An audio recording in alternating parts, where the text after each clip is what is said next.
Entre lac et montagne, Radio Grand Lac, c'est votre radio. La 16/9e, l'actualité cinéma de Radio Grand Lac avec Kevin, Guillaume et Vincent.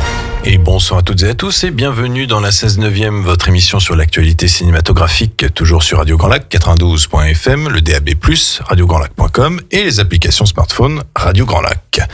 Ce soir, je suis en compagnie de Vincent. Salut, bonsoir. Guillaume est de tournage. Donc, on fait un roulement d'équipe, c'est bien. Et moi, j'en sors. On parle cinéma, on vit cinéma, on respire cinéma dans ce studio-là. Comme disait Godard, si on veut critiquer des films, il faut faire des films. Bah, ouais. Voilà. Et on a un invité ce soir, c'est Christian de l'émission La Note Bleue. Bonsoir. Qui, après une excellente émission sur Bob Dylan, vient ce soir pour nous parler de Bruce Springsteen. Exactement, et du film Springsteen, Deliver Me From Nowhere. Ben moi, ça me fait bien plaisir d'avoir à nouveau Christian dans notre émission. Oui, je crois d'ailleurs parce que les passerelles. Je vais prendre un abonnement. Un abonnement, oui. Ça se fait encore dans le cinéma, non? Ah ben, surtout que on aura un paquet de biopics à parler dans les prochaines années, parce que il y a le Michael Jackson. J'ai entendu des bruits de couloir post-prod très très très compliqués. En fait, on aurait une sorte de peut-être de moitié de film qui sortirait l'année prochaine. Et si ça marche, l'autre moitié. Il raconterait l'autre moitié plus difficile, on va dire. Et puis il y a le fameux biopic en 4 parties des Beatles qui va sortir bientôt. De toute façon, il y a des passerelles innombrables entre le cinéma et la musique. Ça, c'est indéniable. Un film sans musique, c'est un peu triste quand même. C'est clair. Il y en a eu quelques-uns, mais enfin. Il y en a eu quelques-uns. Il y en a qui ont essayé. Même les films muets, ils étaient accompagnés de musique. Alors, on te rend compte. Donc, ça vraiment, c'est important. Côté sommaire, on va bien évidemment parler des sorties de la semaine. Là encore, c'est un peu ce qu'on avait reproché avec Guillaume, c'est qu'on a l'impression que le cinéma français balance un peu toutes ses cartouches là cette semaine, quitte à flinguer ses plus grosses cartouches. On en parlera un peu plus tard, mais il y a des films à gros potentiel qui sont en train de se planté totalement, et c'est un peu triste. Et en deuxième partie, nous parlerons de nos avis des films sortis la semaine dernière et un petit peu plus en amont. On parlera alors on parlera pas de Kaamelott parce que je l'ai pas encore vu. J'avoue que j'y vais à reculons, mais il s'en dit pas du bien entre nous. Je vais le voir demain soir. Mais par contre, j'ai vu L'Homme qui rétrécit. J'ai vu La Petite Dernière, Vincent a vu Sacré-Cœur, et je vous parlerai très rapidement du film Netflix House of Dynamite, le nouveau film de Catherine Bigelow. Pour une fois qu'on a un bon film sur Netflix, on va pas se plaindre. Ouais. Et puis, on parlera de Springsteen, Deliver Me From Nowhere, mais très légèrement pour qu'ensuite, je laisse la parole à Christian pour un focus consacré à The Boss. Ouais. The Boss. Sans plus tarder, on va commencer par la sortie de la semaine, mon cher Vincent. Alors, on commence par You Roy, je sais pas si je le prononce bien. Qui sort aux Toiles du Lac et au Pâté, de David Tomaseski avec Orelsan et Clara Choi. Ou Choix, je sais pas comment on dit aussi. C'est au choix. Allez, c'est au choix. Ça tombe bien.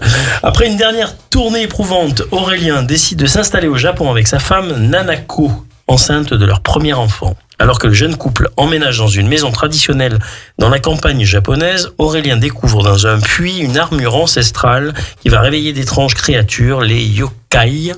Oui, on va écouter un extrait. On écoute un extrait. T'as pas aimé ce soir? Si, c'était incroyable.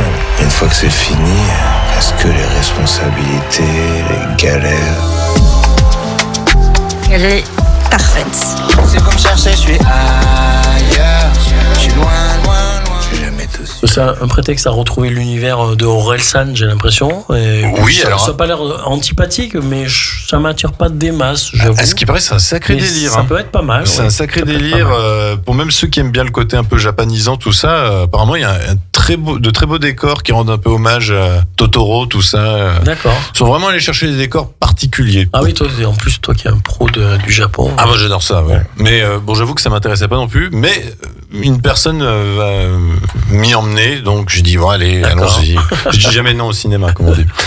Autre sortie, et cette fois-ci c'est un biopic, Smashing Machine, disponible au Toiles du Lac et au Pâté, de Benny Safdie, avec Dwayne Johnson, Emily Blunt et Lindsay Gavin. Dwayne Johnson et Mark Kerr, légende du MMA des années 90, surnommé The Smashing Machine, tandis que Emily Blunt incarne son épouse, Dawn Staples. C'est un synopsis très succinct, mais on écoute un extrait. Ce combattant est le meilleur que j'ai jamais vu. À quoi pensez-vous au début d'un combat? C'est simple. Est-ce que je vais le blesser avant que lui me blesse? C'est bien, bébé. Alors là, on tient peut-être, alors tout le monde le dit, peut-être le potentiel rôle à Oscar de Dwayne Johnson. Apparemment, il est... physiquement, il est assez époustouflant. Mais moi, je me demande jusqu'où ils peuvent aller parce que on a l'impression que c'est la surenchère au niveau des muscles. Et ça explose. Tu l'as vu parce qu'il y a eu le contre-coup et là, il a perdu beaucoup de poids et il a perdu beaucoup de masse musculaire. C'est sûr qu'on peut pas garder indéfiniment cette stature. C'est pas possible. C'est clair. Autre sortie. Regretting You. Excusez-moi pour mon accent un peu. T'as tous les bons titres ce soir. C'est ça. Aux Toiles du Lac et au Pâté de Joss Bone avec Alison Williams, McKenna Grace et Dave Franco. C'est l'histoire de Morgan Grant qui a mis ses rêves entre parenthèses pour élever sa fille Clara. Si elle partage un amour indéfectible, tout le reste les divise. Leurs valeurs, leurs choix, leur manière d'aimer et de vivre. Morgan veut protéger Clara à tout prix, quitte à l'étouffer. Clara, elle, refuse de suivre le chemin tout tracé de sa mère et cherche à s'émanciper. Mais lorsqu'un drame brutal fait ressurgir une trahison inimaginable, le fragile équilibre qu'elles avaient construit vole en éclats. Dans ce chaos, Morgane trouve un soutien inattendu auprès de la seule personne qu'elle tenait à distance depuis des années. On écoute un extrait. Comment elle est? Bien sûr, t'inquiète, je dirai rien. Tu mens comme tu respires, c'est flippant. Parfois, la vie nous joue des tours. Ma mère est tombée enceinte de moi à 18 ans. Mon père était son amoureux du lycée. Et ma tante Jenny s'est aussi retrouvée avec Jonah, son amour de jeunesse. Je nous voyais comme une grande famille heureuse pour toujours. Bon alors, le petit drame... Une histoire un peu sociale, dramatique. Mignonnet, enfin voilà. Ça a l'air sympa. De ce que j'ai cru comprendre, il y a les couples qui sont croisés un moment. Et... Voilà. Autre sortie, film d'horreur, Les Intrus, chapitre 2, disponible aux Toiles du Lac et au Pâté, de Rémi Harlin, avec Madeleine Petsch, Gabriel Basso et Rachel Shenton. Les intrus sont de retour, plus brutaux et impitoyables que jamais. Lorsqu'ils découvrent que l'une de leurs victimes, Maya, a survécu, ils reviennent pour terminer ce qu'ils ont commencé. Traquée et isolée, Maya doit affronter un nouveau chapitre terrifiant alors que les tueurs insensés et inarrêtables la traquent, prêts à éliminer quiconque se mettra en travers de leur route. On écoute un extrait. Parce que vous êtes là. La fille n'est pas morte.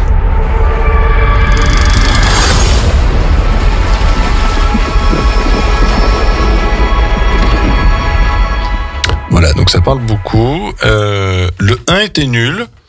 J'ai vu le 2, c'est encore pire. Bon, voilà. Ça nous engage pas trop. C'est-à-dire que c'est un peu particulier, c'est-à-dire que c'est 3 films qui ont été tournés en 2 mois en 2022. Et du coup, voilà, là, littéralement, c'est juste une course-poursuite entre des méchants avec une hache et une jeune fille perdue. Il y a que ça dans tout le film. On a un peu déjà vu ça plein de fois, quoi. Et Rémi Harlin, ça m'étonne. Rémi Harlin, qu'est-ce que tu nous fais, quoi? Où sont les cliffhangers et autres Die Hard 2 Bref. Bon, écoutez, autre sortie, Vincent. Ça s'appelle La femme la plus riche du monde. C'est une comédie. Oui. Au Pâté, Victoria et Alastrée, de Thierry Cliffat avec Isabelle Huppert, Marina Foïs et Laurent Lafitte. La femme la plus riche du monde, sa beauté, son intelligence, son pouvoir. Un écrivain photographe, son ambition, son insolence, sa folie. Le coup de foudre qui les emporte. Une héritière méfiante qui se bat pour être aimée. Un majordome aux aguets qui en sait plus qu'il ne dit. Des secrets de famille. Des donations astronomiques, une guerre où tous les coups sont permis. Ça peut donner lieu à certaines choses. On écoute un extrait. Je veux que cette photographie raconte parfaitement la femme que vous êtes. C'est qui ce photographe? Pierre-Alain Fantin. Ce que je veux voir, c'est une héroïne. Il a une réputation épouvantable. Je ne photographie pas les gens, je les emporte. Et voilà. Ça me gêne. Mais arrête de glapir, Guy. Il est admirablement irritant, je trouve. La fille dans ce. Il peut facilement être irritant. Il a la tête qui invite à être irritant. T'as envie il a un peu la tête à claque là dans ce film. Il joue à merveille là, je trouve. Ouais, non, pourquoi pas. Et alors là, grosse sortie, L'étranger, disponible au Victoria et Alastrée, de François Ozon avec Benjamin Voisin, Rebecca Marder et Pierre Lotin. Ça se passe en Alger en 1938. Meursault, un jeune homme d'une trentaine d'années, modeste employé, enterre sa mère sans manifester la moindre émotion. Le lendemain, il entame une liaison avec Marie, une collègue de bureau. Puis il reprend sa vie de tous les jours, mais son voisin, Raymond Sintès, vient perturber son quotidien en l'entraînant dans des histoires louches jusqu'à un drame sur une plage sous un soleil de plomb. On écoute un extrait. mes yeux, tu n'étais pas là. Pourquoi as-tu tué cet homme? Pourquoi avoir brisé ce bonheur qui nous attendait? Voilà, le film est auréolé de très grandes critiques parce qu'il a fait plusieurs festivals. Là, apparemment, Ozon nous a sorti un très... Ozon a osé. Ozon a osé adapter Camus. Ça, c'est et apparemment, ce serait tout à fait réussi. C'est une œuvre plus que littéraire que d'aucuns connaissent, je suppose. Et plus que complexe. Et très, très... Bah, en plus, mais typiquement, tout ce qu'il y a de plus littéraire, quoi. Je veux dire, c'est vraiment un pari risqué de vouloir adapter un récit pareil. Tout à fait. Autre sortie, tu vas t'éclater avec les prénoms. Ce que cette nature te dit au Victoria de Hong Sang-soo, avec Seong Guk-ha, Yoon Soo-yi et Ayo Kwon. Moi, je... pas mal, hein. Je trouve que ça commence à rentrer. Hein. Dong-hwa, c'est un jeune poète de Séoul, donc ça se passe en Corée, conduit sa petite amie Jun-hee chez ses parents, aux alentours d'Icheon. Émerveillé par la beauté de leur maison, niché dans un jardin vallonné, il y rencontre son père, qui l'invite à rester. Au cours d'une journée et d'une nuit, il fait la connaissance de toute la famille et la nature de chacun se révèle. Il n'y a pas de bande-annonce, comme on peut se douter. Voilà. En VO. Et on termine avec un poète qui sera disponible seulement au cinéma Le Forum, un film qui était passé par le Festival de Cannes, c'est réalisé par Simon Mesa Soto avec Ubema Rios, Rebecca Andrade et Guillermo Cardona. Oscar Restrepo, poète en manque de reconnaissance, mène une existence solitaire marquée par les désillusions. Sa rencontre avec Yul Hardy, une adolescente d'un milieu populaire possédant un véritable talent d'écriture, va bouleverser le cours de sa vie. Il exhorte à se présenter à un concours national de poésie, mais les choses ne se passent pas comme prévu. On a déjà un peu vu ça dans plein d'autres thèmes, mais bon, pourquoi pas, si, après tout. Et puis, du côté de nos amis de chez Cinéphilex, on a 2 films du patrimoine, 2 réalisations de Julien Duvivier. On commence par Panique, film de 1946, qui sera présent mercredi avec Philippe Projet, critique et enseignant au cinéma, mais aussi jeudi, samedi et lundi. C'était avec Michel Simon, Viviane Romance et Lucas Gridou. Et ça va vous dire quelque chose, puisque Monsieur Hir est un homme que les villageois jugent comme bizarre et presque inquiétant. Lorsqu'un crime est commis, le vrai coupable cherche donc à faire porter le chapeau à ce coupable idéal. C'était la première adaptation du coup de Monsieur Hir, qui aura ensuite Simenon, je crois, c'est ça. De Simenon, et qui fera ensuite l'objet d'une réadaptation par Patrice Lecomte quelques années après avec Michel Blanc. Et puis on a La Belle Équipe qui sera au Victoria vendredi, dimanche et mardi. C'est de 1936 avec Jean Gabin, Charles Vanel, on aime bien Charles Vanel, et Raymond Emos. 5 ouvriers chômeurs parisiens, Jean, Charles, Raymond, Jacques et Mario. Un étranger menacé d'expulsion gagne le gros lot de la loterie nationale. Jean a l'idée de placer cet argent en commun dans l'achat d'un vieux lavoir de banlieue en ruine qu'ils transformeront en riante guinguette dont ils seront les copropriétaires. Ils s'attellent à la besogne avec confiance, mais la solidarité du groupe est fragile. Le destin s'acharne sur eux. Bientôt, il ne reste plus de la joyeuse équipe que Charles et Jean, qui sont amoureux de la même femme, Gina. Donc voilà, 2 films de patrimoine. Alors, moi, je l'ai vu il y a très très longtemps. En 36 ouais. Voilà. À sa sortie. Non, mais c'était dans les cycles, tu sais, de cinéma de minuit et tout ça. Il passait des cycles du Vivier. Moi, je me suis régalé. Mais vraiment, c'est un grand réalisateur du Vivier. Avec de bons castings, en tout cas. Et puis, quand même, une intrigue... Je me souviens de ce film aussi, puisque je l'ai vu à sa sortie. Moi. Oui, c'était avec une belle intrigue, et puis un moment assez tendu aussi dans le film à un moment donné, puisqu'il y a quand même des oppositions. La Belle Équipe, du coup. Oui. Voilà, c'est vraiment des scénarios, comment dire, époustouflants. Voilà. Donc Panique et La Belle Équipe. Et je le dis toujours, c'est ça qui fait la différence pour du beau cinéma. Oui, tout à fait. Et on va faire une première pause musicale. Alors, Christian, parle-nous un peu de cette chanson qu'on va écouter, parce que vu que ce soir, on va faire une spéciale Bruce Springsteen, évidemment, on ne va écouter que du Bruce Springsteen. Et voilà, oui. Alors, on va commencer par... Donc, on parle de ce film qui tourne autour de la réalisation de cet album qui s'intitule Nebraska. Et donc, alors, je vais vous expliquer tout ça en détail tout à l'heure, et pour l'instant, on va commencer par écouter une des chansons que j'ai choisies tirées de cet album, justement, qui s'appelle Open All Night. Radio Grand Lac. La 16/9e, l'actualité cinéma de Radio Grand Lac avec Kevin, Guillaume et Vincent. Et vous êtes toujours dans la 16/9e, votre émission sur l'actualité cinématographique, toujours sur Radio Grand Lac, 92.fm, le DAB+, radiograndlac.com et les applications smartphone Radio Grand Lac. Je suis toujours en compagnie de Vincent et de notre invité Christian de l'émission La Note Bleue, disponible, alors rappelle-moi, c'est bien une fois tous les 2 semaines. Oui, voilà, c'est le 2e et 4e vendredi de chaque mois. Voilà. À 19h. Et c'est absolument passionnant. Oui.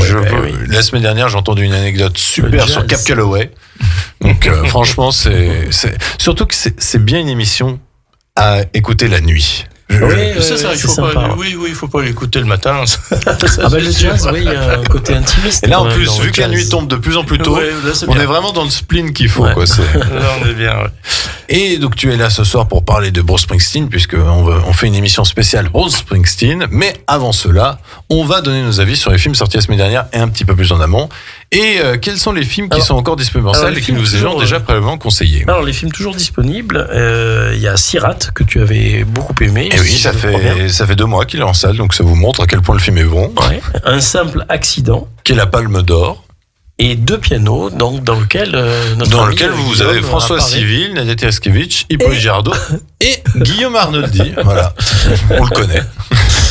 Alors on avait l'avis, c'était pourquoi pas, mais avis réservé concernant Une bataille après l'autre, parce que moi j'étais pas du tout fan et moi j'ai adoré. Et Chien 51 qui est très décevant. Et apparemment, très décevant. Comprendre. Et puis donc Black Phone 2. Qui est un bon petit film d'horreur sympa. Mais alors moi j'avais pas vu Black Phone 1. Alors Black Phone 1, le concept est très intéressant.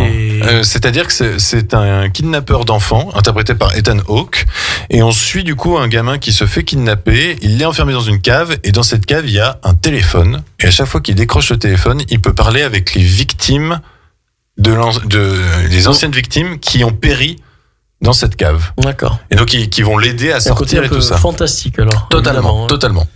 On déconseille en revanche Tron, Ares. Ah ouais, là. Donc c'est la 3e volet de la saga Tron, on va dire. Et je crois que cette fois-ci ils ont compris que ça ne marche pas, donc ils vont peut-être arrêter.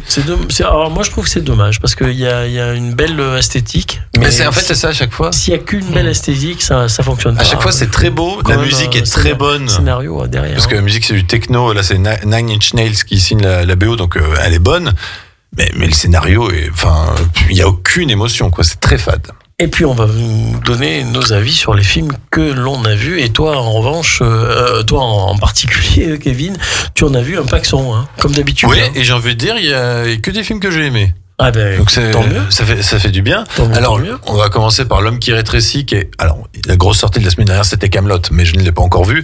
Et la deuxième grosse sortie, c'était L'homme qui rétrécit, qui justement, parce que sorti le même jour que Kaamelott, est en train de se planter royalement. Je trouve que c'est quelle idée de l'avoir sorti à ce moment-là. Et agréable de voir que Yann Kounen a totalement respecté et Richard Matheson et j'ai oublié son nom, le réalisateur de la première version de L'homme qui rétrécit. Je vais la retrouver. Mon pauvre. Mais c'est vraiment... Moi je l'avais vu quand j'étais gamin, effectivement. Un remake totalement réussi, et mais c'est pas possible de pas le mettre le prénom de ce gars. Continue. Et ce que j'ai aimé, c'est que c'est un film qui s'assume totalement. C'est un film qui va au bout de son concept. C'est qu'on a vraiment un homme qui rétrécit, on va vraiment aller au bout de son concept, à proposer quelque chose qui n'est pas du tout attendu, qui n'est pas du tout commercial. Dujardin est très très bon, les effets spéciaux sont très réussis. Si vous avez peur des araignées, n'allez surtout pas le voir, parce que... Alors, L'homme qui rétrécit... Plus il rétrécit, plus l'araignée grossit. L'original, c'était de 1957 et de Jack Arnold. Jack Arnold, voilà. Merci. Adapté du roman de Richard Matheson. De Richard Matheson. Alors, en plus, d'ailleurs, le film est quand même dédié à ni plus ni moins que Georges Méliès, Jules Verne, Matheson et Jack Arnold. Rien moins que ça. Voilà. Il aurait pu rajouter à la fin Jésus. Voilà. Mais voilà, j'ai beaucoup aimé ce film qui évite tous les écueils qui auraient été possibles. Ça aurait pu être ridicule, ça ne l'est pas. Dujardin est très bon. Et moi, j'ai très envie d'aller le voir. Franchement, on ne s'ennuie pas une seule seconde. Et alors, on pourrait reprocher une voix off un peu trop présente. Ce qui apparemment est dû au fait que les premières séances tests du film, les gens ont dit on comprend pas. Et du coup, ils ont rajouté de la voix off. Alors franchement, si vous comprenez pas, je veux dire, tout est dans le titre. Il y a pas grand chose de. C'est minimaliste quand même. Tout à fait. Et Dujardin, voilà, il propose quelque chose qui est formidable. Hein. Quand il fait la taille d'une poupée, il y a toute une scène extraordinaire de danse, tout ça. Franchement. Un très très très bon film français. Alors Springsteen, Deliver Me From Nowhere, j'en parlais très très peu parce que on fera quelques allusions plus tard. Mais alors, c'est un biopic anti-commercial au possible, particulièrement déprimant. On a vraiment un spleen qui est vraiment oppressant. Et heureusement, je dirais qu'on a cette fin qui... elle permet de souffler et se dire ok, d'accord, oui, mais Christian semble assez d'accord. Il nous en reparlera. Ça semble logique. Il va nous en parler là. Et pour la bonne raison, c'est que Springsteen est ce qu'il est aujourd'hui, et donc on sait que finalement la fin est obligatoirement bonne. Oui, pour lui en tout cas. Pour lui. Mais ça fait du bien, j'ai envie de dire, de voir un biopic qui n'est pas un énième biopic sur les addictions, parce que ça on en a vu 115 000, et vraiment de se concentrer sur la dépression. Et qu'est-ce qu'on en fait de cette dépression ? Et en plus de réussir à montrer comment on construit un album, enfin voilà, c'est très intéressant. On a la petite dernière, donc qui est le film réalisé par Afzia Herzi, qui a remporté le prix d'interprétation féminine à Cannes cette année. Donc c'est Nadia Meliti, l'actrice principale, qui donc joue cette jeune musulmane qui au début du film a 17 ans et qui donc doit faire face à sa situation sociale, là où elle est née, tout ça, et en même temps de se dévoiler comme étant homosexuelle. Et le film est très réussi parce que on a à la fois cette solitude qui est très très très bouleversante de jour, et on a ces moments très joyeux la nuit, on a cette intrigue amoureuse au milieu qui, on ne sait pas si ça va bien finir ou pas, et le film se termine sur une séquence de dialogue de 10 minutes, à la fois d'une totale douceur et en même temps d'une tension monumentale, parce qu'on se demande qu'est-ce qui va arriver. Franchement, une belle réussite de la réalisatrice, donc Afzia Herzi, qui était aussi actrice, qui a beaucoup joué pour Keshish entre autres, et qui, dernièrement pour Borgo, qui était un très bon film réalisé par Stéphane Demoustier. Donc la petite dernière, je vous le conseille. Et puis très très très très très rapidement, A House of Dynamite, disponible sur Netflix depuis vendredi. C'est un thriller en 3 points de vue sur les États-Unis qui se font attaquer par un missile nucléaire. Vous avez Idris Elba, vous avez Rebecca Ferguson, vous avez Gabriel Basso, enfin il y a énormément de grands acteurs, il y a Jason Clarke, et on est tenu comme par les revers de sa veste pendant 2 heures sans aucun moment de répit. Et après, faut boire un petit chocolat chaud. Faut pas dormir là-dessus parce que sinon ça va pas très bien, quoi. Mais très très très grand film sur Netflix. Et toi Vincent, tu as vu quoi ? Alors, j'avais envie de commencer un peu de manière un peu humoristique. En vérité, je vous le dis, frère Christian et frère Kevin, il s'agit là d'un film admirable qui s'intitule Sacré-Cœur, que peut-être beaucoup d'entre vous en commencent à entendre parler, de Steven et Sabrina Gunnell, qui sont donc mari et femme. Oui, c'est un ancien chanteur de boys band. Et alors, c'est l'ancien chanteur de Alliage. Voilà. Donc il a eu une révélation, il explique dans son histoire, mais peu importe. Pas en chantant en tout cas. Mais en chantant également. D'accord. En chantant, sûrement. Donc ce film admirable qui s'appelle Sacré-Cœur n'est absolument pas, c'est pour ça que j'ai démarré un peu sous un registre un peu comique, il n'y a pas de prosélytisme, aucun. Donc moi je pourrais prendre sous l'angle de ce qu'il a défrayé auprès des médias. C'est pas quelque chose, je vois pas pourquoi on devrait interdire un film comme ça, ce qui a commencé à se faire un petit peu par notamment, on va pas peut-être trop en parler, mais la mairie de Marseille qui a voulu à la dernière heure interdire le le film. Et qui s'est fait condamner et qui est à rétropédaler. Voilà, c'est plutôt c'est légitime à mon sens. Et puis ça a eu l'effet inverse, ça a déclenché un raz-de-marée et ça peut-être justement certaines personnes un peu tièdes par rapport à ce sujet qui est un peu particulier puisque Sacré-Cœur ça fait référence effectivement à Jésus. Donc voilà, la religion chrétienne.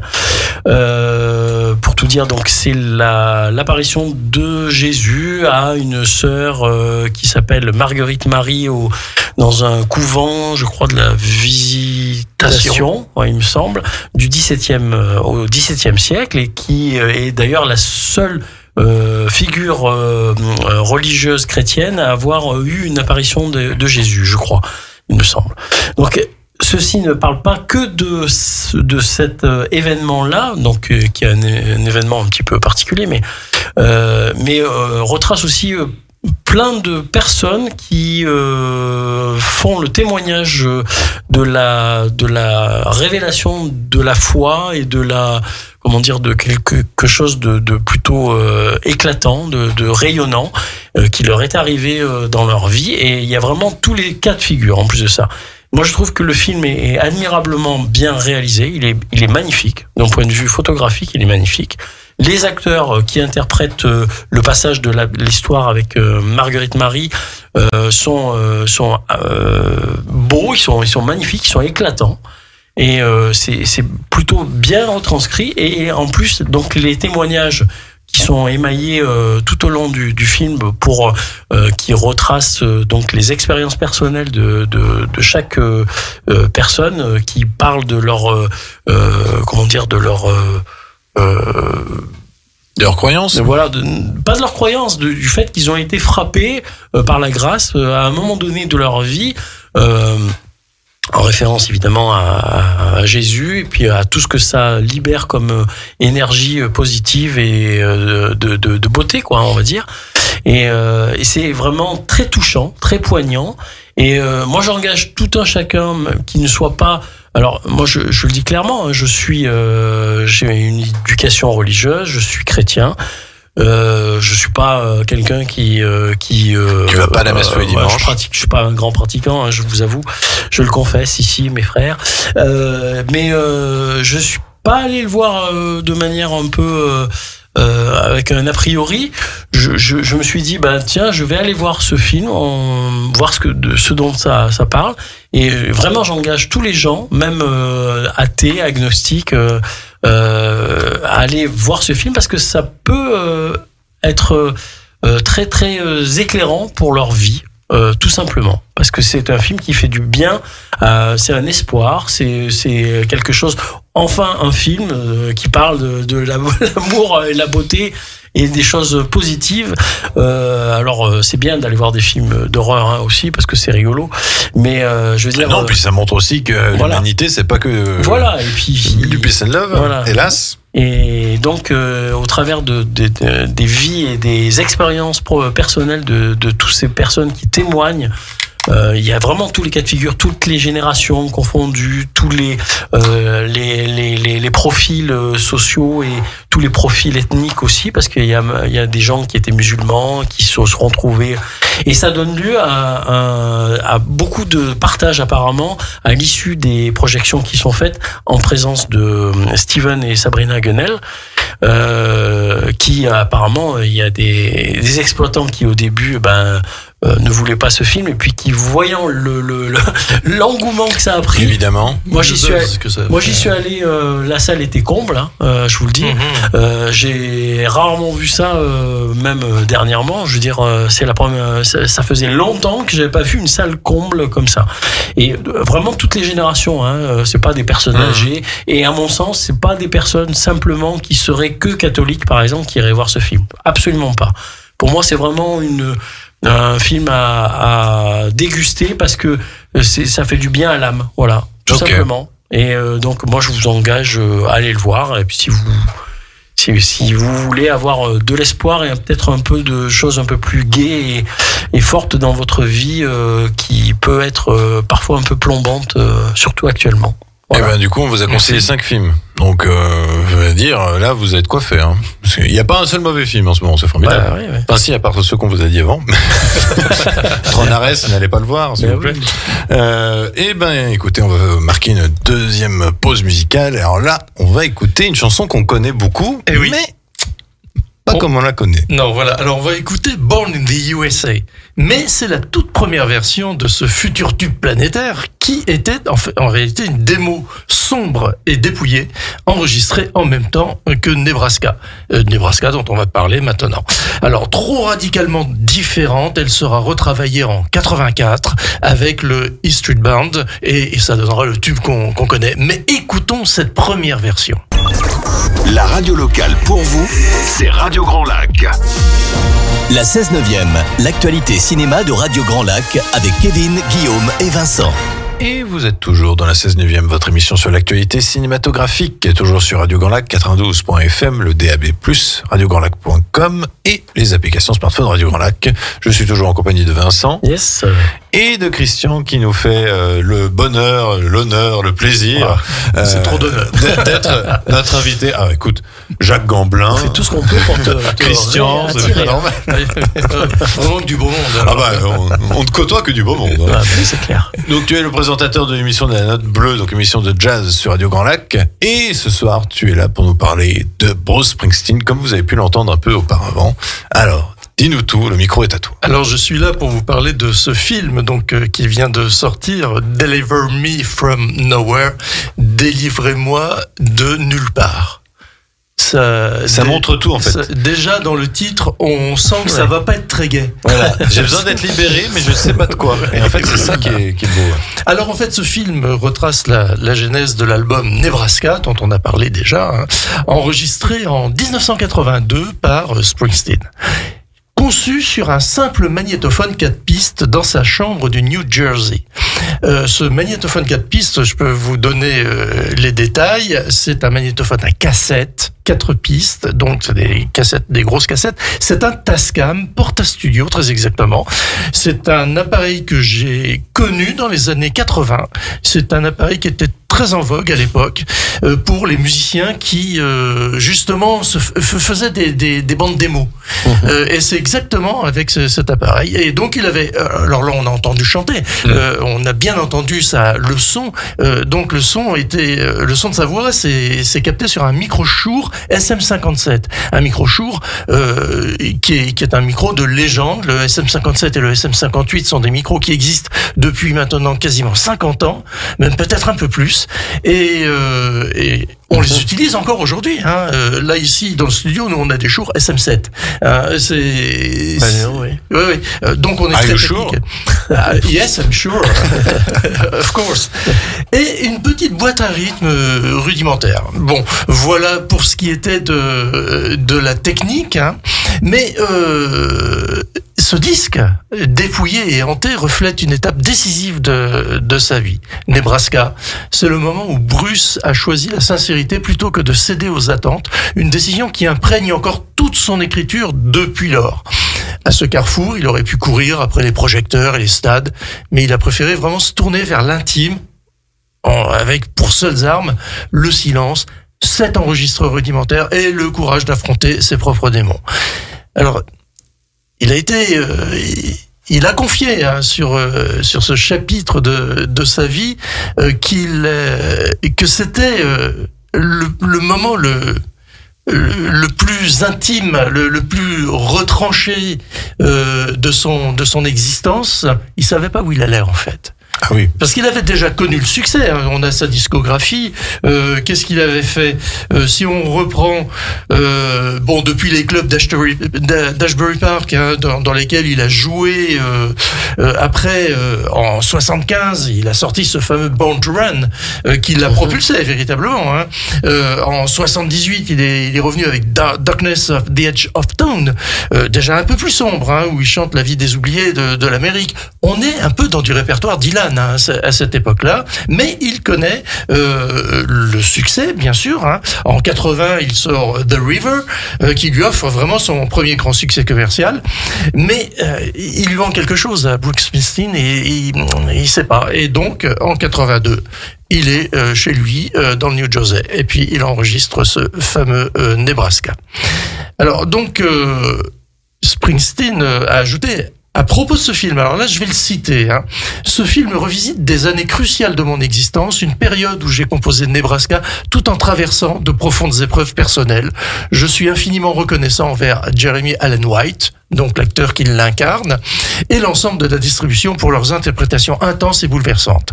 Et envers, évidemment, Scott Cooper, qui est l'un des collaborateurs les plus généreux avec lesquels j'ai jamais travaillé. Tu peux confirmer un petit peu ce que dit Springsteen ? Ah oui, alors Jeremy Allen White, déjà, ce qu'ils ont totalement réussi, c'est qu'ils l'ont légèrement maquillé pour qu'on ait... En fait, on est dans cet entre-deux où c'est encore l'acteur, mais c'est Springsteen. Et je trouve que c'est le bon équilibre. Et il est vraiment totalement habité. D'ailleurs, quand il chante, il retrouve même les mimiques de Bruce Springsteen, la manière dont il a de bouger la bouche et tout ça. Et d'ailleurs, c'est lui qui chante les chansons. Et alors, il y a une légère différence, mais comme j'ai envie de dire un certain Timothée Chalamet qui avait interprété pour Bob Dylan, ouais. Ça fait le café. Franchement, c'est impressionnant. Et Scott Cooper, moi, c'est un réalisateur que j'aime beaucoup. Son plus grand film pour moi, c'est Hostile, qui est peut-être l'un des derniers plus grands westerns récents avec Christian Bale et Rosamund Pike, que je vous conseille absolument. Et là, franchement, il fait un biopic très, très, très, très sombre. Et on voit qu'il a eu, je pense, carte blanche. Genre, je pense que c'est un film de commande, mais qu'il a eu totale liberté pour vraiment retranscrire l'ambiance de cet album. Eh bien, c'est intéressant, puisque je pense effectivement que Springsteen lui a laissé carte blanche. Oui. Il lui a certainement bien expliqué sa vie. En partant de sa naissance, en 1949, puisqu'il est d'un milieu ouvrier. Ça se retranscrit du New Jersey, dans toutes ses compositions. Complètement. Et en plus, je dirais presque... Alors... son père est souvent au chômage, donc il vit dans une famille quand même, qui travaille, ils sont ouvriers, mais ils n'ont pas beaucoup d'argent, donc on voit un petit peu le décor. Mais sa mère qui est, alors je sais pas si dans le film il parle de sa mère, non, je crois pas. On la voit, sa mère. Alors, elle paraît quelqu'un de très très doux. Mais évidemment, elle est un peu effacée parce que elle subit les violences de son mari quand il a bu, et même quand lui a grandi, on sent vraiment que son mal-être, c'est son père. C'est son père, voilà, c'est ça. Puisque sa mère, elle l'encourage justement à suivre sa passion pour la musique, à jouer de la guitare et tout. Alors il est fan de qui à l'époque, quand il est dans la maison familiale, il est fan d'Elvis Presley, et puis des Beatles, et évidemment de Bob Dylan. Ça, c'est indéniable. Dans ses deux premiers albums, on retrouve complètement Bob Dylan. Des bonnes références quand même. Des très bonnes références. On pourrait avoir pire. Il n'écoutait pas Carlos, c'est bizarre. C'est bizarre. Tout à fait. Après, j'en ai parlé de ses premiers albums avant Nebraska. On ne parlera pas de la suite. La suite, Bruce Springsteen devient The Boss. À partir de là, c'est le boss. Alors, il y a une chose dont on parlait tout à l'heure en antenne, que je voudrais quand même signaler, c'est l'humanité qui ressort de Bruce Springsteen sur scène. Parce que c'est une bête de scène, ce gars-là. C'est pas simplement un génie musical et parolier. Il sait communiquer avec son public comme rarement des rockers, parce que c'est quand même un rocker, il faut le dire. Rarement des rockers arrivent à communiquer aussi bien avec le public que Springsteen. Alors, en France, on a Johnny Hallyday. Donc voilà, on avait Johnny Hallyday. Alors, on avait Johnny Hallyday, mais Johnny Hallyday qui remuait les foules quand même. Mais il était moins proche. Mais il était beaucoup moins proche du public. Beaucoup moins proche. Là, Springsteen, il s'arrête de jouer en plein concert et il s'adresse au public et dit allez, maintenant, dites-moi ce que vous aimeriez entendre. Mais attendez. Pas un de mes morceaux, parce que ça, on les connaît tous. Donnez-moi un morceau hasard de n'importe quel groupe, et on va essayer de vous le jouer. C'est gonflé, quand même. C'est gonflé. Et c'est là où on voit que c'est le boss, quoi. Pour l'avoir vu en concert, je pense que... Non, pas Springsteen, j'avais pas encore fini ma phrase. J'ai eu peur. Non, mais j'aurais été très admiratif. Après, il est passé en concert il n'y a pas si longtemps que ça, l'année dernière, je crois, ou même c'était peut-être en début d'année, je crois même, en France. Mais pour avoir vu en concert Pascal Obispo, il essaye de reproduire cette ambiance-là. C'est-à-dire que ça commence par ses chansons et après il y a 1 heure où il est là en disant qu'est-ce que vous voulez écouter. On fait du karaoké à côté. Et là il chante du Tears for Fears, il chante du Queen. Enfin voilà. Mais pour en revenir à Springsteen, je pense qu'il il est crédible auprès de tout son public parce qu'il vient déjà d'un milieu très défavorisé et qui s'est sorti de ça. C'est un peu le rêve américain. Ils adorent ce genre d'histoire, les Américains. Hein. Mais complètement. Et d'ailleurs, tout à l'heure, on parlait également donc de ce film qui va vraisemblablement pas connaître un succès phénoménal, mais c'est un film fait pour les fans. Il a été fait pour les fans de Springsteen. Ça, c'est évident. Et pour les fans, et j'ai envie de dire pour ceux qui sont à la recherche d'un film sur la dépression pour essayer de capter quand même ces instants. Et surtout, c'est parce qu'il y a vraiment de beaux moments de morale à la fin. Il y a des beaux moments de message où on se dit, mais ça résonne en nous, quoi. Ce qu'il a vécu, d'une certaine manière, pas tout, mais il y a certains points qui résonnent en nous et qui nous font dire, oui, ça, c'est vrai qu'il n'y a pas tort. Ça aussi, j'ai peut-être ressenti ça. Et c'est peut-être un film à la portée universelle un peu méconnu. Mais je pense peut-être on en reparlera dans quelques temps, quoi. Ce qui est intéressant justement dans le cinéma, c'est que justement on peut faire des films comme ça qui vont rester et qui vont avoir cette étiquette de mémoire. Oui.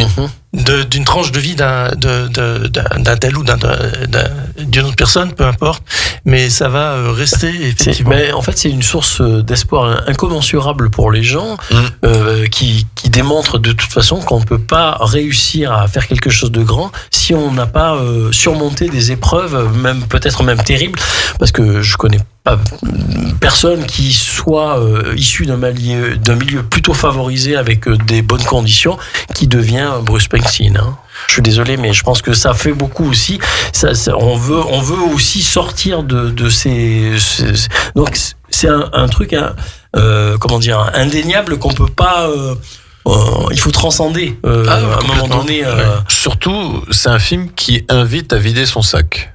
C'est-à-dire quand le sac est trop lourd, au bout d'un moment, faut le vider, quoi. Pour finalement se sentir plus léger et continuer à avancer, parce que sinon, on continue à le remplir et il peut arriver ce qu'il y a de pire, parce que en vrai, quand on regarde le film, on se dit, il est passé à ça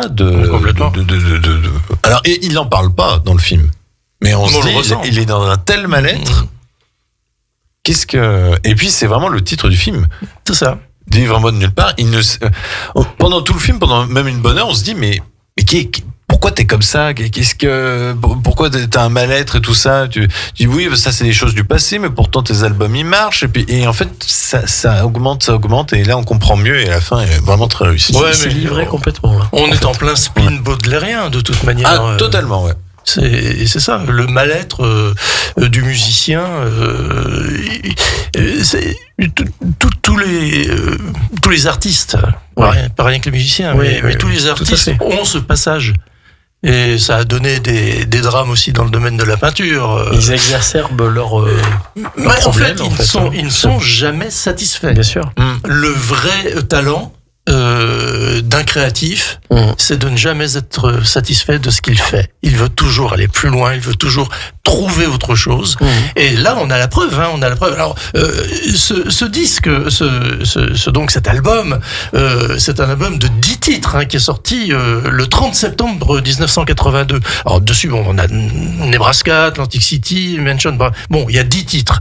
Mais en réalité, il en avait composé quasiment lors de ces séances d'enregistrement chez lui. Il en avait quasiment composé le double. Dont Born in USA, qu'il a laissé de côté, il le retrouvera plus tard. Downbound Train aussi, qui sortira également sur l'album de Born in USA en 84, c'est ça. Il y avait Pink Cadillac, pareil, il sortira en 84 comme face B de Dancing in the Dark. Child Bride, une ballade sombre et lente, mais qui n'est jamais sortie officiellement. Celle-là, elle existe, mais elle est jamais sortie véritablement. Elle fait partie de quel album? D'aucuns. D'accord. D'aucuns, on peut se la trouver sur pas des enregistrements pirates, plus ou moins. D'accord.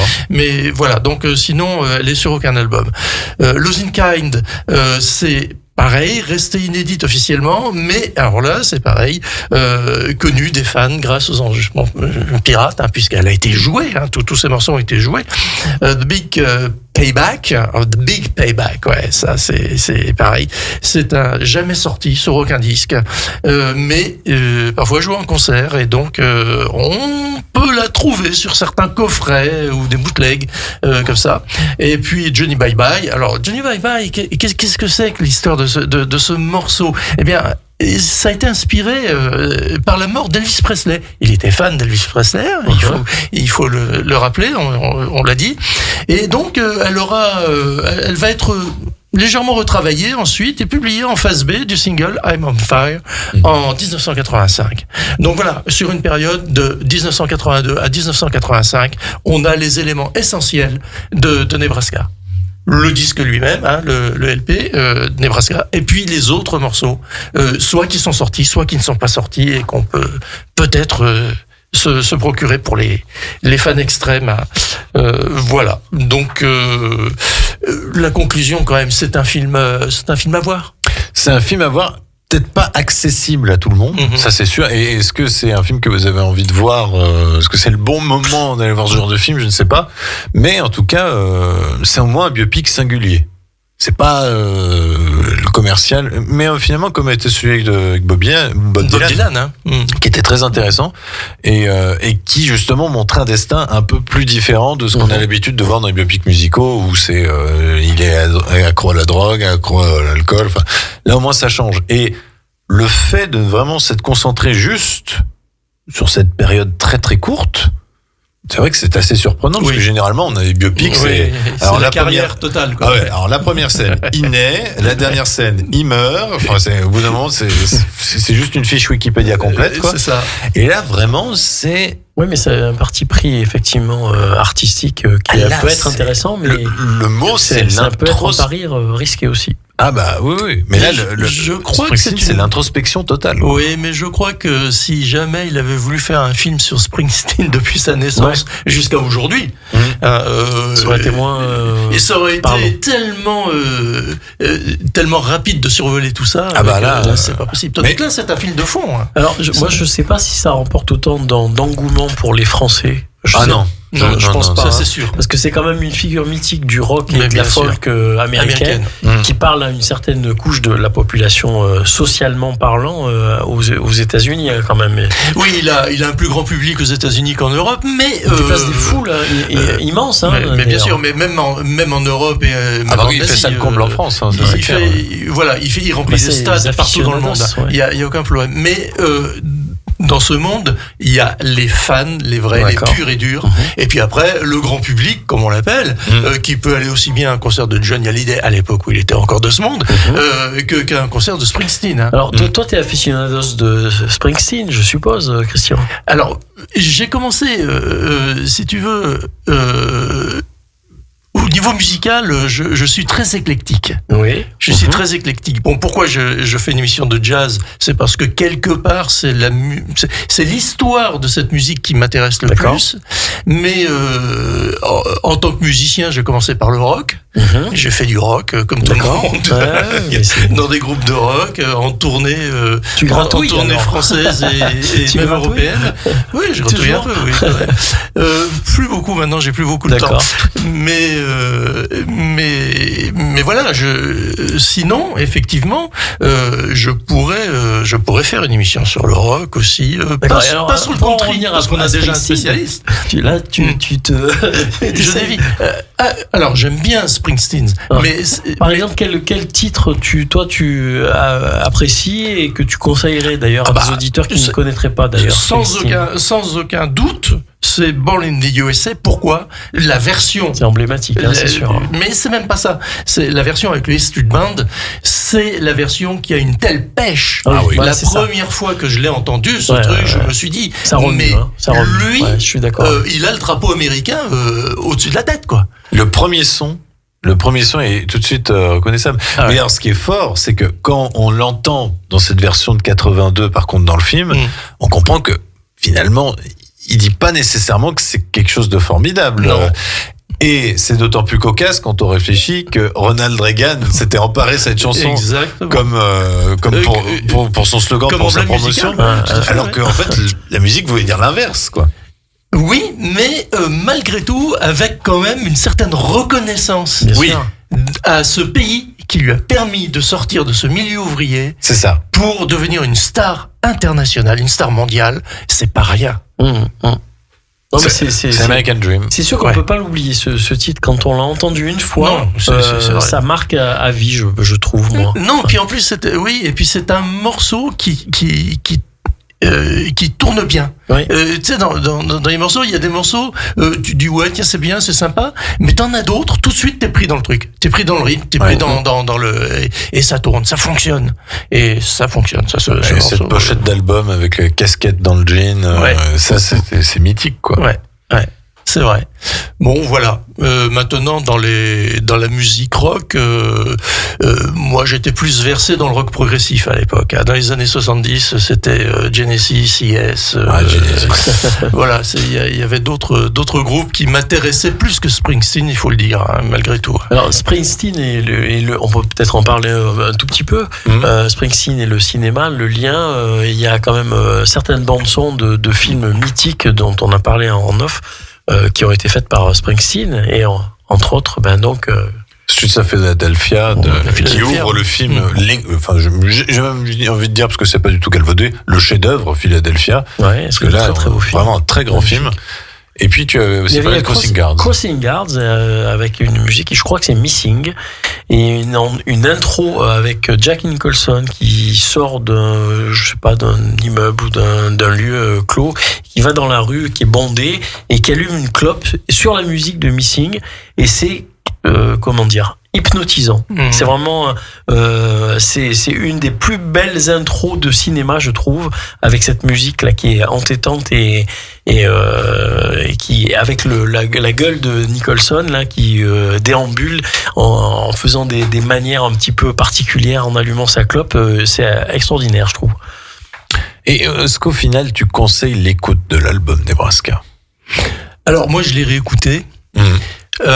J'ai sorti quelques morceaux que je pensais être diffusables en radio, parce qu'il faut faire attention aussi, parce qu'après on peut plomber une émission avec des morceaux. Puis il y a des morceaux qui sont très très longs.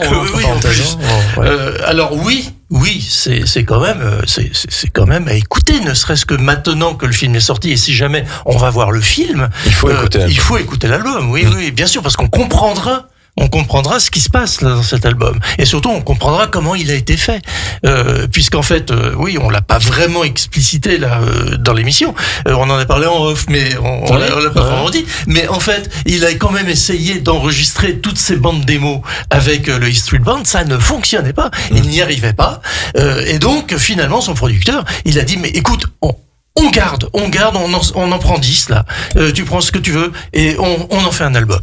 Et donc, ce sont les bandes originales sur cet album, à peine remasterisé, quoi. C'est souvent des histoires mythiques, hein, ce genre de choses. Il était pris pour un fou. Hein. Le patron de la boîte de musique disait mais qu'est-ce qui nous sort comme album? Et alors, sans promotion, sans tournée. Et sans son visage sur la pochette de l'album. Il disait mais ça va se planter totalement. Et au final, il s'enregistrera un 3e sur l'année des meilleurs albums vendus, il me semble. Donc bon. C'est l'artiste qui remue quand même le plus de foule, je crois, hein, dans les concerts, il me semble. Hein. Je sais pas. Il fait partie effectivement des. Encore, de sa génération à maintenir. C'est ça. Peut-être avec McCartney, qui est encore de la génération d'avant, mais qui maintient encore un public qui est très présent, quoi. Complètement, oui, c'est ça. Oui, bon, McCartney, on aura l'occasion d'en reparler dans une autre émission. Voilà, une autre émission. Je fais une ouverture. On s'arrêtera jamais. Et ça n'en finit pas. Côté programmation à la radio demain, 2 émissions. Ce sont les 2 émissions présentées par Sébastien. Eurohit et l'After Latino. Donc Eurohit de 20h à 21h et l'After Latino de 21h à 23h. Pour terminer cette émission, du coup, sur une note de Bruce Springsteen, cette note springsteenienne, allez hop, je lance les mots compliqués. Allez. On va s'écouter State Trooper. Eh ben oui. Alors, qu'est-ce que c'est State Trooper? Est-ce que tu as quelques mots avant qu'on lance cette musique, avant qu'on se quitte? Eh bien, State Trooper, en fait, il va évoquer l'ambiance de la ville avec ses sirènes, avec ses sirènes de police, choses comme ça. Elle est diffusable en radio parce qu'il y a quand même un certain rythme dedans, donc elle est assez agréable à écouter.